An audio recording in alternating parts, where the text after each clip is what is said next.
কলডিলৰ ফুল কোনে কোনে খাই ভাল পায়। আমি কলডিলৰ ফুলখিনিও পেলাই নিদিওঁ, এনেকৈ ফ্ৰাই কৰি খাওঁ। আৰু কলডিলৰ সৈতে মাছৰ জোল বনাইছোঁ, লগত কণ বিলাহী কেইটামানো দি দিছোঁ। আপোনালোকে খাইছেনে বাৰু কলডিল আৰু মাছৰ সৈতে জোল? যদি নাই খোৱা আপোনালোকে বনাই খাব দেই, খুব ভাল লাগে খাই। আৰু মাছৰ মাথা খাই ভাল পোৱা মানুহ যে মাথাকণ মই লৈছোঁ। আৰু লগত আজি নতুন বস্তু এটা খাম, আপোনালোককো দেখুৱাই আছোঁ। এয়া কি জানেনে? হাতী ভেকুৰী। এনেকৈয়ে মই জুইত দি দিলোঁ, বহুত সোনকালে সিজে। মিঠাতেল অকণমান দি পিটিকি খাবলৈ খুব মজা লাগে। এইটো ঘৰৰ ভোট জলকীয়া। এবাৰ জলকীয়াজোপা লাগিছিলে যদিও সৰি পৰিলে পকিবৰ সময়তে, গা পুঠিলে নেকি।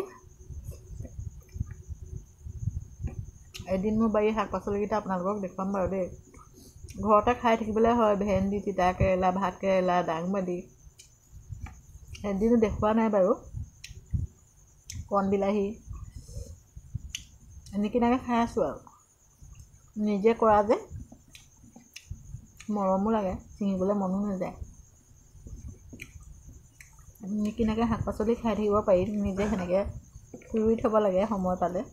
যিয়ে নহওক আৰু পৃথিৱীয়ে ভাৰ পাব, গোজ মাৰি থ'লেই হয় আৰু।